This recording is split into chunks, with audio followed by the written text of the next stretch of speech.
So, hello, my name is Amol Waishampayan. I'm from Stream Companies, and today I'm going to be talking about something very unique, and that's social media and fixed operations, which I'm sure all of you know is really the heart of your dealership. You know, a good fixed operations model in business is really what keeps you in the black, and I think there's some very unique things you can do on social to make sure that you're fueling it in the right way.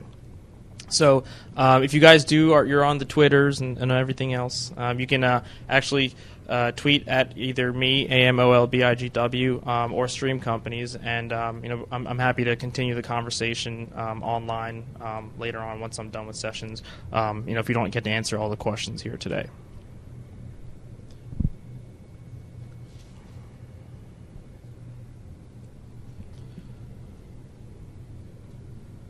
So I'm going to do something a little bit different, and I'm actually going to talk about what I'm not going to cover today, because I think you guys are in information overload, and there's so many things, especially in a very broad term such as social media. So the two big things that I'm not going to be talking about today is why you should be on Facebook.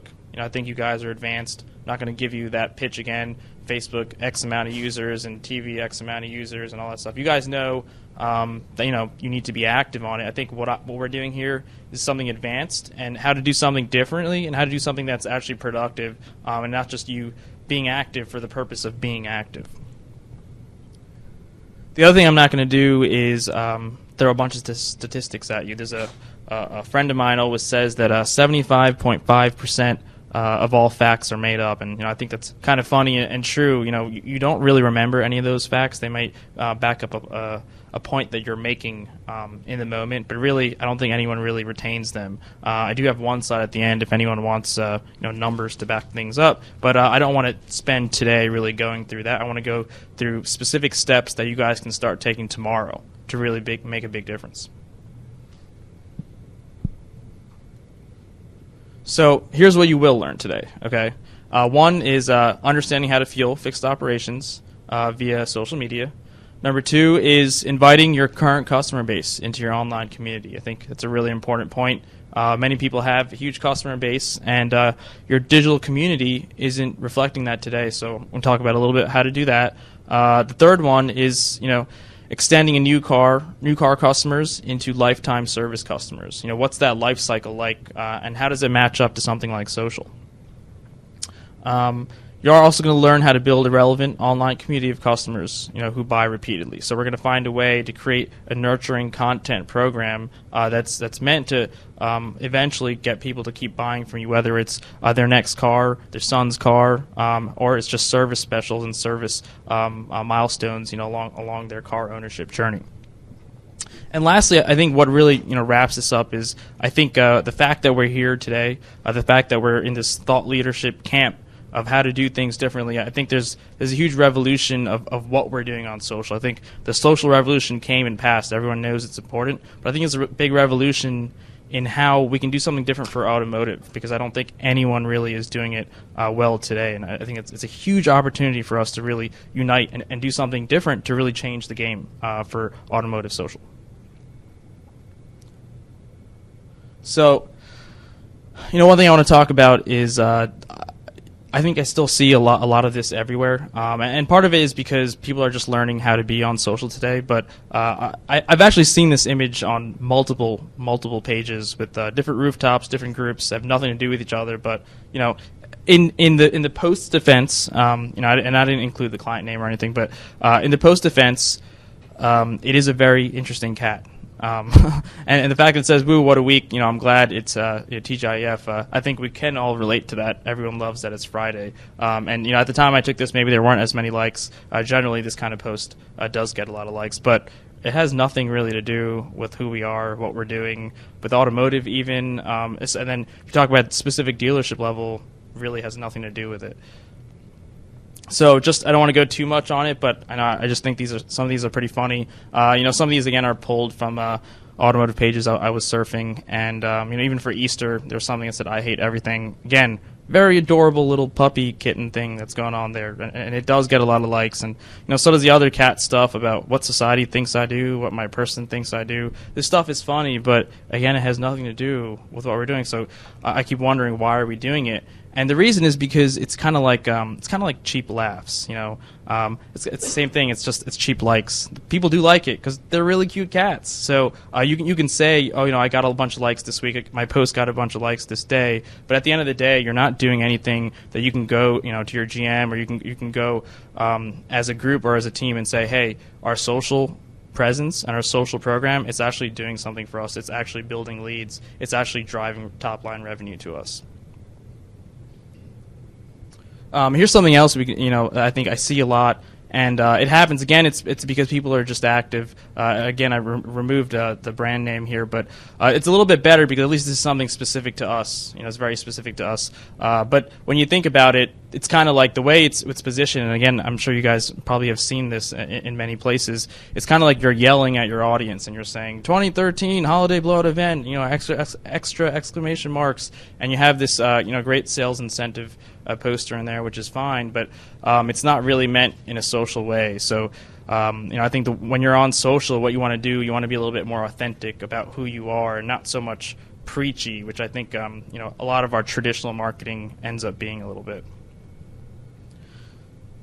So, and then there's people who are dipping their feet in doing things that are specific. So this is a great Jeep cake. It is, again, a very cool cake for a 30th birthday, especially if you're into Jeeps. The person who posted this actually was a Jeep dealer. Again, it's specific, but at the end of the day, if this post can belong to anyone else, it's not good enough. That's kind of the benchmark I like to use. So again, we talked about a couple things. I think this is the common story today. There's way too many dealer rater posts. There's sales incentives, which are I think there's a benign movement behind sales incentives. We just want to let people know what deals we have, but I don't think it's done in the right way. I think it ends up annoying people. People like Facebook, and Facebook is successful because it's not like other advertising mediums, and it's not stuff being kind of thrown in your face. So that's something that ends up harming you more than helping you. And the third one is cats and pictures that really have nothing to do with you. So I've done enough bashing and talking about things that I think are too commonplace, things that I think are big opportunities to change. So I do want to talk about how then can we create a strategy to say, why are we unique? What are the two things that we do differently? So the first question I want to ask you guys is, besides cost, which is obviously something we all always compete on, raise your hand if customer service and large inventory are one of the two biggest, if not two biggest, unique selling points for your dealership. Ish. So here's the thing: what we see is when that goes into traditional media, and we're talking about those two things, it ends up not being unique because everyone says it, right? And I think people have become desensitized to it. So when they see customer service, it's like, okay, yeah, everyone says customer service. And unfortunately, there's a stereotype within our industry that no one really does good customer service. And large inventory, again, same thing. It's just everyone's like, yeah, sure, everyone has large inventory. So the question is, how do you make yourself unique? Especially in a social world, how can we create a unique content strategy of who we are? And I think the other question is, how do you prove it? If you are saying that customer service is a big part of what you do, whether it's service or new cars, whether it's service or new cars, how do you prove that you're actually all about customer service? And I think social is really the only platform that allows you to do that through original content, through original pictures, by showing a little bit of what's going on, from your showroom floor. You can actually show that, hey, with new car photos and service photos and team photos, that, hey, we're about customer service, and here's actual evidence of how that happens. It's not just a TV spot or a radio spot saying we're about customer service. Here's actual weekly proof that the proof is in the pudding. Again, it's about being unprocessed. I think it's authentic. I think it ends up becoming no BS. A lot of people use social as I see what's on their website, I see what's on TV, I see all the process communication that's obviously gone through a round of edits and a round of this, and what a million people's input was. But I think people then use social to say, what are these guys really about? Here's what they're saying online and traditional, but I really want to know what's behind the scenes. I want to really a window into their business. I want to know who they are as people, because ultimately, time and time again, people do business with people they like, and that will never ever change. So, a common saying that I really like to promote is that social is a window into your business. And I think this is true, outside of automotive as well. Social is really the only channel to say, hey, you want like a little a peek behind the scenes, a peek behind the curtain into who we are, what we're like, what kind of people we are. Social is really the only thing that allows you to do that so authentically.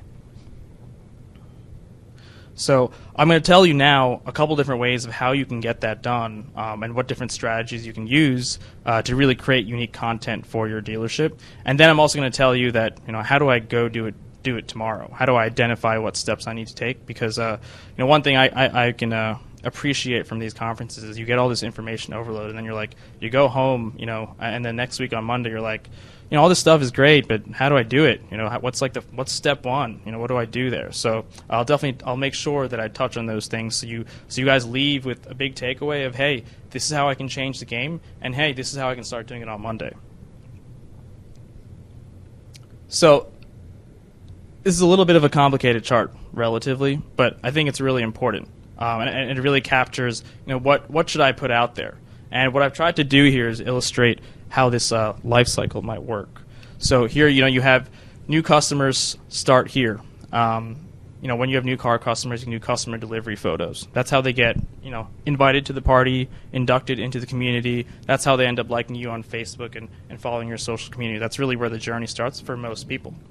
Then with that, you show behind the dealership content of the service team, salespeople profiles. Then that's when you say, okay, new car customers, you know that they're going to need service. So you say, okay, we're going to throw in a service special there, and we're going to make sure it's specifically targeted to people who already like our page. We're not going to treat it like all the other advertising mediums and just use demographics only. We're going to give it to the party that we're throwing, to the community that we've already built. Then other things that we can use is some of the OEM branded content. Some of the OEM does a lot of the work for us. There's no need to repeat the wheel there. And there's ways that some of that content is relevant on a local level. So again, it's just a smart way to include that in your content mix.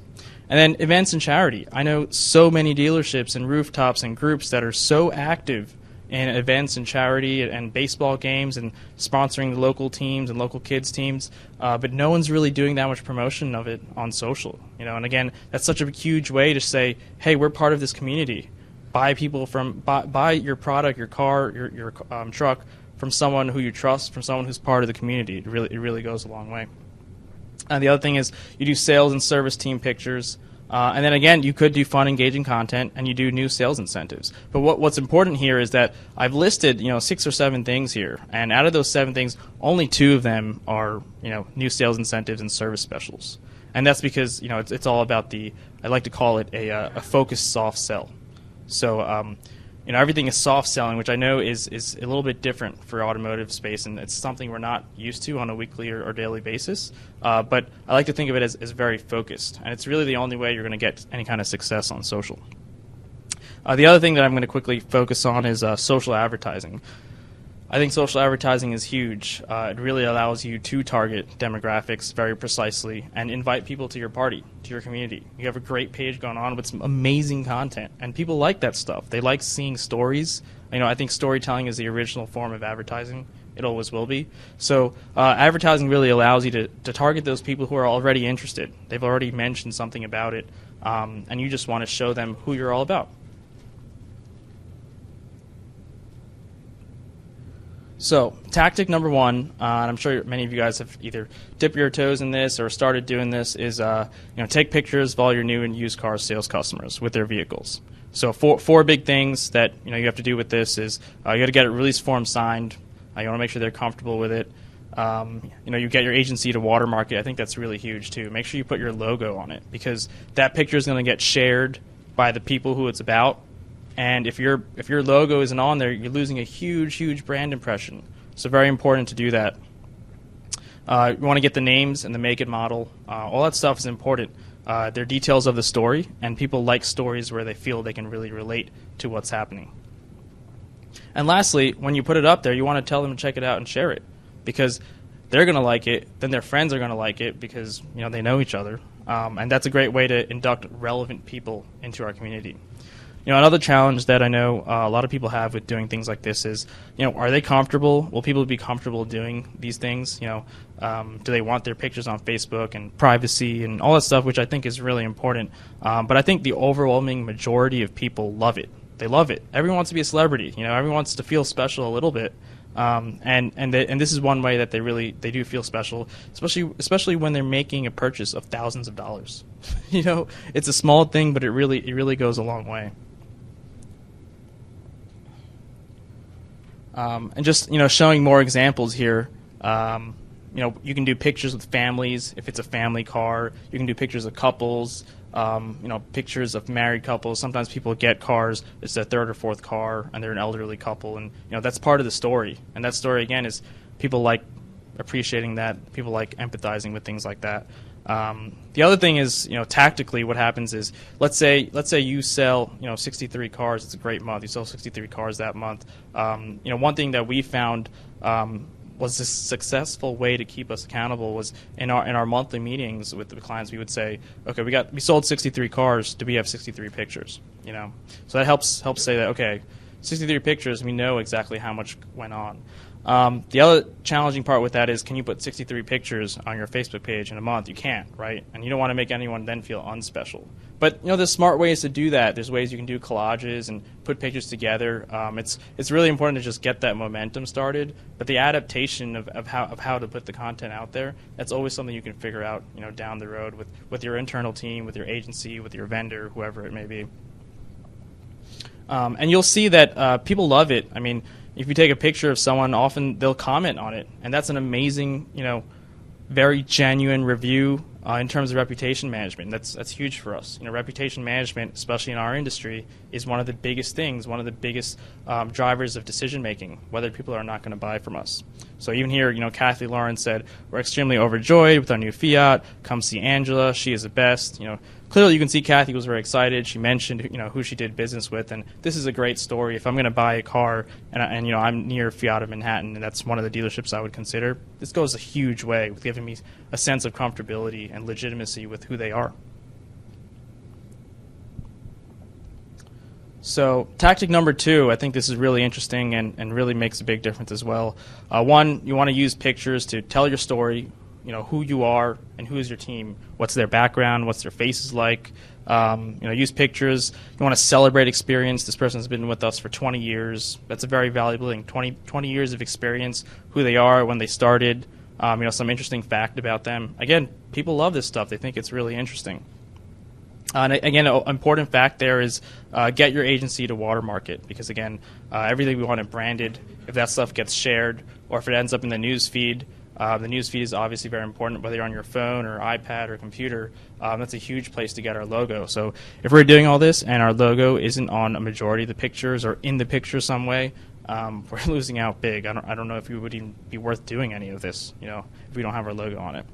But the other kind of side benefit is that it really excites the team. People get really, really excited by this stuff, and it creates an awesome internal culture. So some of these pictures, I don't want to stretch too much, but some of these pictures you can see, it's the whole service team, and they're having a lot of fun. They're having a lot of fun what they're doing. In the dealership itself, it gives people a sense of excitement. They want to do their job more. They want to do their job better. They go home, and then they go check out, they knew that, there's a team picture of us all on Facebook. They go check it out and they like it, then their friends like it. So it becomes like if you build enough momentum, you give it that jump start, everyone's liking it. It really is a good digital representation of your physical community, both externally and internally, as employees and customers and prospects.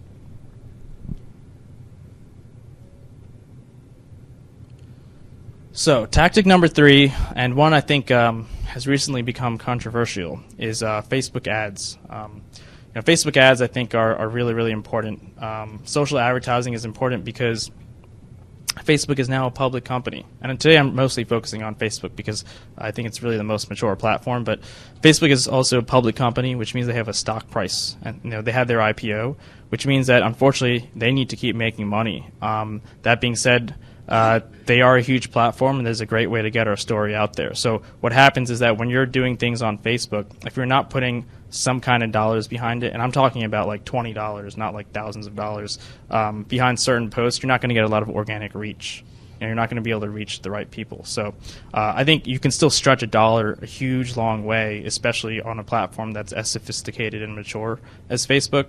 But you got to make sure that you at least consider it as part of your mix. Why it's important, I think, is the precise targeting. So you can really target anyone by what they're seeing, what they're saying. And here, I've just quickly looked at location. We did a little bit of age, just very quickly, and we looked at all the models and maybe related models that they would be part of. And you can really take this targeting to the next level. You can look at competitors, you can look at conquests, depending on what the ad is, depending on what the sale is. You can really go to town and target people by anything that they put in their profile, which is scary as people because I don't want to put anything in my profile anymore. But it's amazing as marketers because our ability to fine-tune our message and fine-tune who is receiving that message is incredible. The other really important thing and this is kind of a no-no that I unfortunately still see commonplace, is that generally speaking, you don't want to use sales and service specials as your ads because, again, it's all about a very focused soft sell. So if you see some of the ads that we're doing here, we said, for moments we need a little more oomph, like us for all things Ford and Cerritos. Cerritos is a place in California. It's a very soft sell. We're not saying like buy this, lease this, service special this. We're saying that, hey, we love our community. We love Fords. Come like us for everything related to it. So again, it's a very soft sell.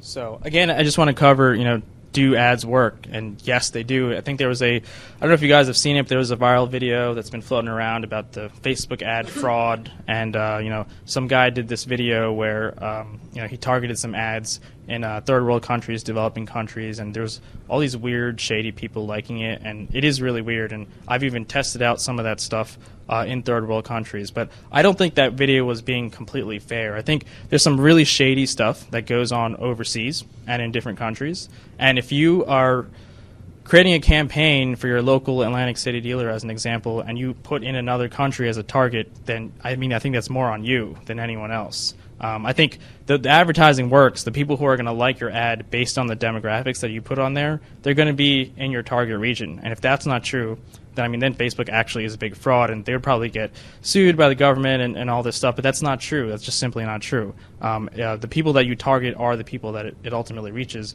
You just have to be careful who you're targeting and how you segment it.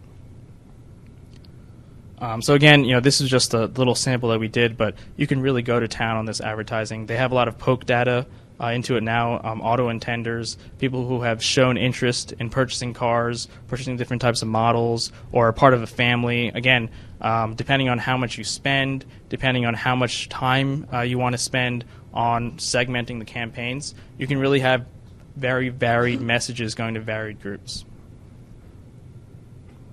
So again, you got to really get more specific. So tactic number 4 is that you want to send your service specials to the right people. Often what people do is, again, they have a service special or an ad or an incentive, and they're targeting people who don't like the page. So let me take a second to talk about that. When you're targeting people with sales incentives or your event, for people who don't like the page, you're turning Facebook and social into traditional media because you're ruining the point of the soft sell. The point of the soft sell is that you have these ads that say, like us for everything about our community and about this brand that we know you love already. And then when you have the service special incentives, you only advertise that to your community that you've already built. It's a much more meaningful dollar being spent because it's a dollar being spent on people who have already touched you once, and you know they've already expressed interest, and they've doubly expressed interest because they pressed that like button already, so they know something about you.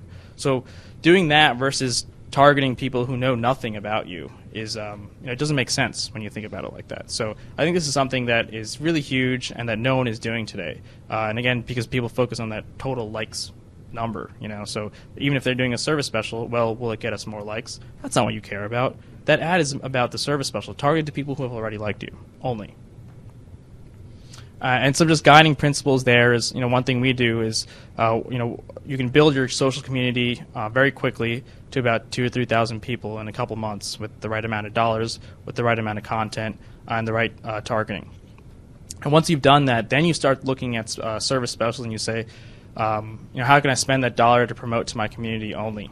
Again, you're reaching people who know you as people. They've seen proof of all your happy customers. They know about your team and their bios. They know them as people. They feel comfortable. And you know that they're all in the market for repairs and maintenance, generally, because most of them are people who bought cars from you, and they like the page because of it. So again, it's a very meaningful ad. It's a very meaningful post going to the right people who have already expressed interest and are more likely to convert.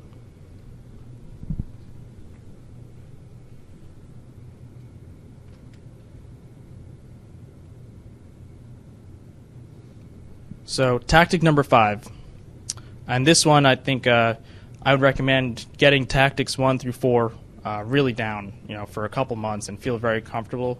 Tactic number 5 is social listening, and social listening I think is probably going to be one of the biggest growths, over the next year and a half or so. I think that's going to be huge. That being said, again, I think we have to get our feet wet and our fundamentals right about the community that we're building today. But once we've done that, kind of listening and going out there and saying that, wow, there's so many people that are talking about, guess I'll go to the Honda dealership and get this oil change, or, the driver's side door handle just fell off my car, or so mad my car won't pass emissions. This would have been a perfect day for a drive. These are people who are clearly in the market for some kind of service, something that's going on, something that they'll want on a semi-monthly or on a monthly basis, or every couple months they'll have expressed some interest in it.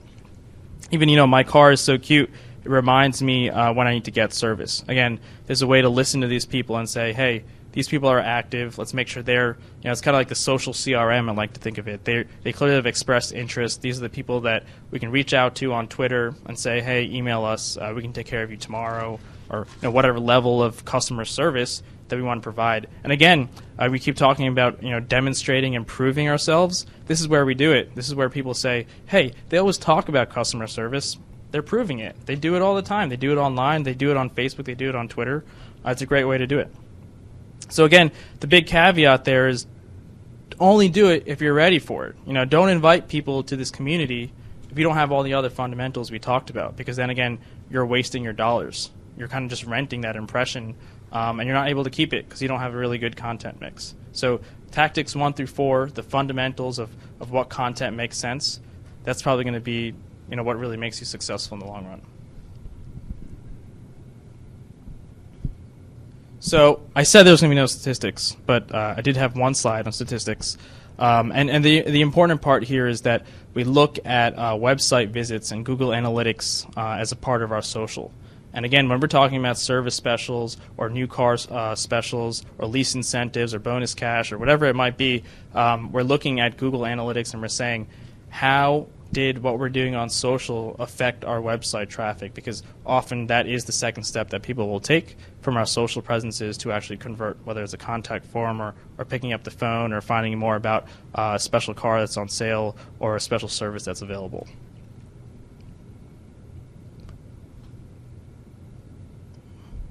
So again, just covering this as a recap, the couple things that we talked about were happy customer delivery photos, behind the dealership content of events and things that we're doing that people may not always get access to see, service specials, and OEM branded content, all the amazing events and charity that we do today, sales and service team pictures, and finally new sales incentives. And again, doing that careful mix and making sure that we're not bombarding too much with sales incentives and service specials, that's that focused soft sell that's going to really help us convert in the long run.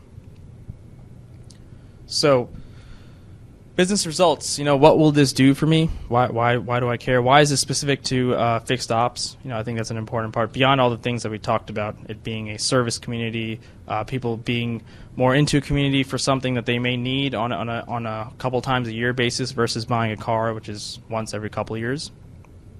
One is avoid walk-ins.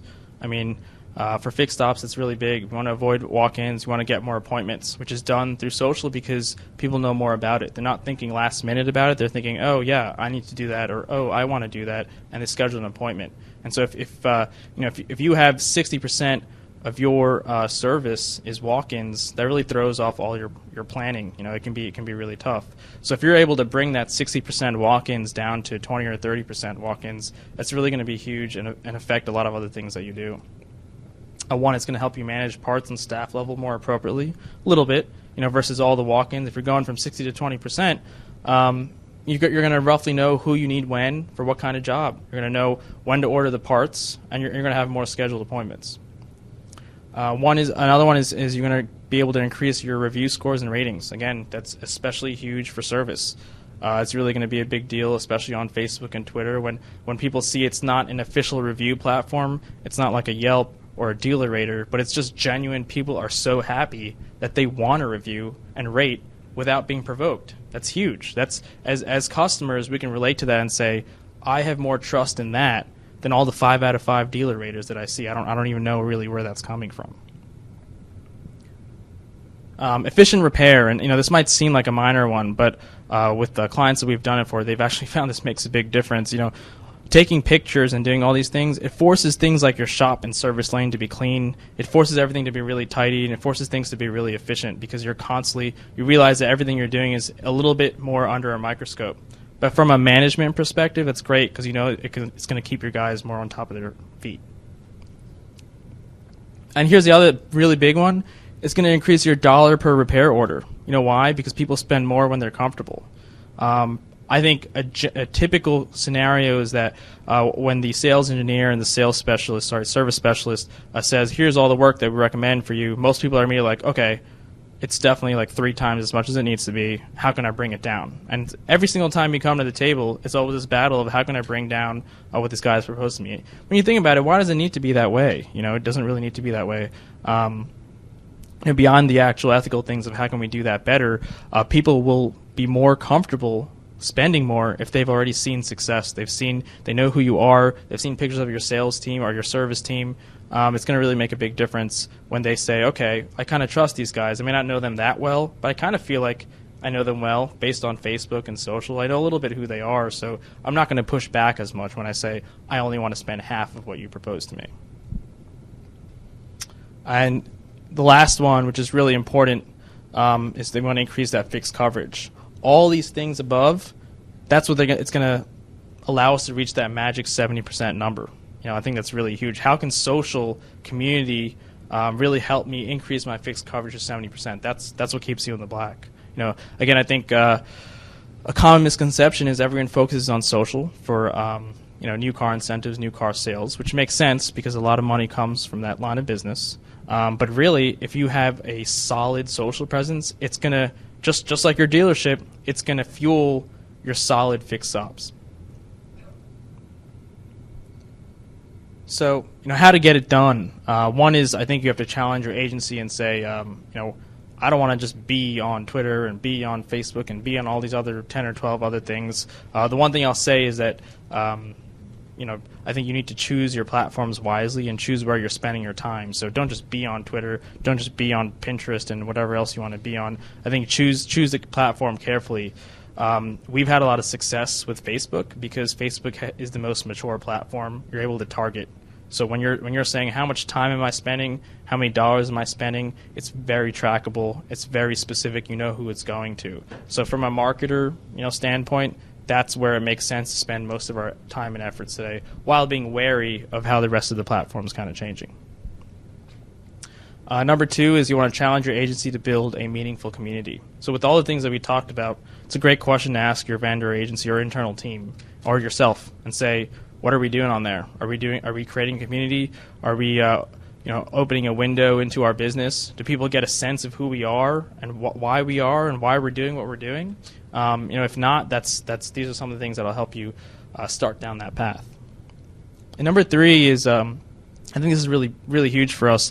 It's choosing a social ambassador at the dealership to get content. Because here's the thing: we're going to leave today, and you guys, and hopefully most of you are going to say, "This is great stuff. I definitely want to be doing this," on all our social platforms. But who's going to do it? Because I'm going to talk about it. A couple of us may talk about it, and someone's like, "Yeah, I'm going to do it." And maybe someone does it for like a week or so, and then things get busy, and weeks go by from when this conference happened, and everyone kind of forgets about it, right? So it's really important to, and we just call it social ambassador. I think it's a great way to kind of position what the job description is, but choosing your social ambassador is really important. So how do you choose a social ambassador, at the dealership to gather content? And I don't want to generalize here, but I think there's a reality check where we say, who can it be? Is it someone who has a little bit more time on their hands? Is it someone who's is a digital native, maybe in the right generation and the right demographic? Someone who may have a little more bandwidth, is maybe more of a receptionist role, more of a greeter role, but would be really excited to do something like this. Would really take it by its horns and take it to the next level. Or maybe it's a junior, customer service rep, someone who is again digitally savvy and would love to do this on their own anyway. They'd be excited that they get to do this as their job.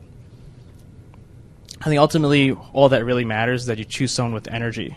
Someone with energy is going to be able to keep this going week after week after week. And then when you sit down with them, which I'd recommend having a weekly meeting, a bi-weekly meeting, and saying, what did we do in the last 2 weeks? What are we doing in the next 2 weeks? We have Easter coming up. We have President's Day coming up. How are we promoting that? How are we showing what we're doing here on the showroom floor? How are we showing that, digitally to all the party and the community that we've created? So the social ambassador, I think, is really what kind of turns the wheels and keeps this program running. Otherwise, you end up kind of falling flat on your feet. Another thing that we've had success with and that I would recommend you guys to do, especially if you're in a group, an automotive group, we actually do something called Social Ambassador Awards. And again, it's about the energy, it's about having fun, and everyone gets really excited about it, especially when you're an automotive group. We have one rooftop, or each rooftop has one social ambassador. And then once a quarter, what we'll do is we'll have awards, and we'll say, here's awards for best delivery photo, best family photo, best service before and after, if it makes sense, best goofy delivery photo, things like that are pretty unique, and it gets the teams excited that, hey, people care about all these pictures that I'm taking, and hopefully I've proved to you that those pictures really do count for a lot. They can really be used in a variety of different media and platforms. But it really also provides and generates some productive competition between rooftops. It makes you say, how can I get a better picture next week, or what can I do differently? So the other thing that I think is really important, I think it's kind of like the second half of, hey, I got all the content, I got a high-level strategy, whether it's my internal team or it's a vendor or an agency, I think we're all on the same page of how to get it done. I have my social ambassador. He or she's going to be responsible for setting this stuff on a weekly basis, and I have all that figured out. Now, how do I actually post it? How do I get it out there? And there's some really important things to consider there. One is posting content at the right times. You can actually see in your insights and analytics when people are online the most, especially out of your audience. So small things like that make a huge difference. I mean, Facebook is already a really crowded platform. So if your agency or team or you yourself are not looking at, hey, what time is everyone online? When am I posting? You're going to lose out a lot on that organic reach because no one's going to see all the great stuff that you're doing. I think you want to make sure that you have a dedicated person, team, vendor that's doing the heavy lifting of some of this organizing, keeping the social ambassador program running, keeping each other accountable about it, branding it with the logo, doing that on a daily basis, scheduling everything out during the week. A lot of that is the actual heavy lifting that makes all these top-level ideas come to life. Number 3 is, you have to run precise advertising to the right people. We talked a little bit about it. It's really, really important. Make sure you're hitting the right people who have said the right things already, have expressed the right interest already. That's really going to make a big difference. The other thing I would recommend, and again, just speaking from personal experience, I know that this has made a big difference for us, is that find a way or use a team with a close relationship with Facebook, Twitter, and some of those big platforms. And the reason is because it changes so much. Especially Facebook, because because their stock price is really their main consideration now. They are constantly changing, constantly trying to satisfy their shareholders.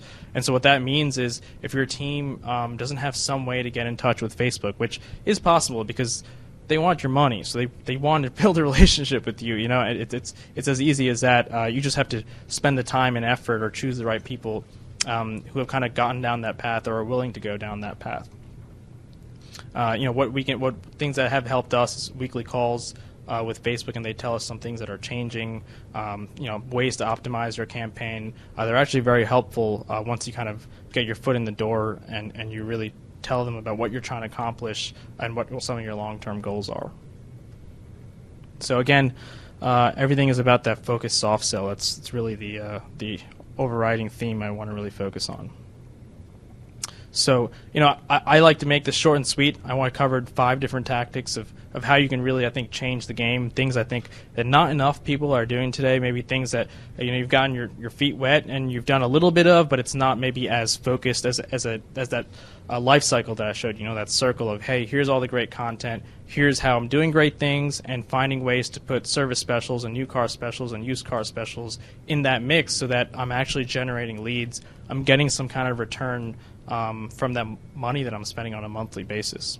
The other important thing is I think as an industry, you know, there's this unfortunate stereotype about who we are and what kind of service we have and what kind of people we are. And I think social is this, it offers this unprecedented way that we can actually say who we are and who we are as people, that we're people too, and we're good at our jobs, and we're in this for all the right and great reasons. And there's no other platform that's not about TV or radio or anything else where you can say that as effectively as you can on social. Social, you can demonstrate who you are. So, you know, I challenge all of us today to say that, hey, we're here, we're thought leaders, we're attending this conference because we want to change the game. I want us to really be able to do this together and come back next year and say, hey, we've really totally changed the world of automotive social.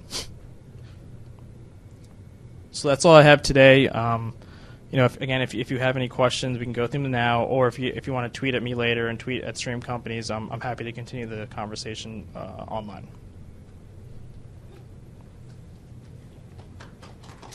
Thank you. Any questions? Yes. So, do you recommend downloading a customer base or part of it, or whatever segment you want to advertise? Do you do that? Or? Yeah, no, we do. I think Power Editor is really important. It allows you to even take some of the targeting and go to the next level with it. What they're actually doing, though, interesting, is you know, last week we just found out that Facebook's getting rid of Power Editor and Ads Manager. There's going to be a new thing called Business Manager. It's all these terms. So if you go to business.facebook.com, you can actually find out about this new tool, which is going to kill all the other tools. And that tool is actually doing the best of both worlds, because there were some things that were easier with Ads Manager, and there were some things that were easier with Power Editor. And Power Editor was a very clunky tool. You had to download everything. It got really complicated, and people hated using it. So they've merged all the features into this great new tool. So we have access to it in a beta way, but it's actually going to be released over the next couple of months. First to agencies and vendors, probably as a testing process, and then eventually to everyone as a self-service product. Sure. Different ways to do your ad, whether it's your posts. Yeah. You know, do you want it in the newsfeed? You want it on the right? Sure. You know, what do you recommend to get the posting engagement? One is, I would say, never ever boost your post. You definitely don't want to boost your post. That's like Facebook's easy way to say, hey, some people may not be that good at advertising, or may not be that experienced at the Facebook ad. So it's a quick way to say, give us $5 or give us $10 with this easy 2-click button. You know, so but it actually doesn't offer you any of the targeting and all the other things that we talked about. It doesn't happen as easily. So I'd recommend never boosting your post ever. I kind of have something to say about that. The thing is, the organic reach on Facebook has completely plummeted. Yeah. I know that certain types of content that you post have better reach, but still, like, I am getting like no reach. No impressions, yeah. Without boosting like $5, but I always make sure, like, if there is going to be something, it's going to be like the best content I can. Sure. So let me clarify. I was saying don't boost posts, but I'm not saying don't promote content. I'm just saying boosting posts, that button there is what I'm saying. Never press that button. Yes, I'm sorry, absolutely. So, for example, if it's an amazing even customer photo that's really funny, it has your dealership in the background, promote it. Yeah, promote it to other people who are interested in the same car. As an example. So you definitely want to use some of your budget, beyond just attributing likes and increasing your community, growing people or inviting people to the party. You definitely want to do that, but you also want to spend some of the money on promoting the right content. Sometimes it's non-incentive content, and it's great pictures, great branding pictures, and sometimes it is incentive content like service specials, new car specials. And again, there you don't want to boost it, or even if you're advertising that post, you want to only advertise it to people who are already fans. Yeah. It's a much better use of your dollar versus targeting people who are not fans yet. Yeah, sure. What about with the targeting your own fans thing? What, if you use a short mileage radius, like 10 miles from your dealership, the people heard of you, they know of you, they may not like your Facebook page. Yeah. What would be wrong with targeting it close? No, it is. So, and again, if you're targeting, so let me play this out. So let's say it's a service special, and you want to target this post to people that are 10 miles in the radius, to both fans and non-fans. That's your question, right? So that'll work, and I think that'll work. That'll probably get you a lot of clicks and everything.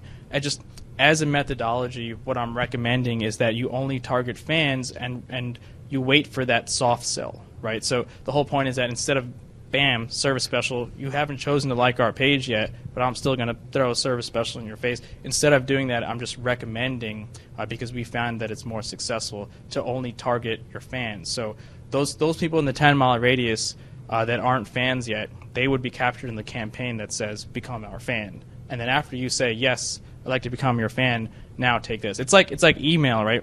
If you get an email for something you didn't subscribe to, it pisses you off. It's the same kind of fundamental that we're trying to apply on Facebook. Like something, and then get the message from it. It's a better soft sell, and you'll find that your dollar gets stretched in a better way. Any other questions? Cool. Well, thank you very much, guys. Thank you for having me.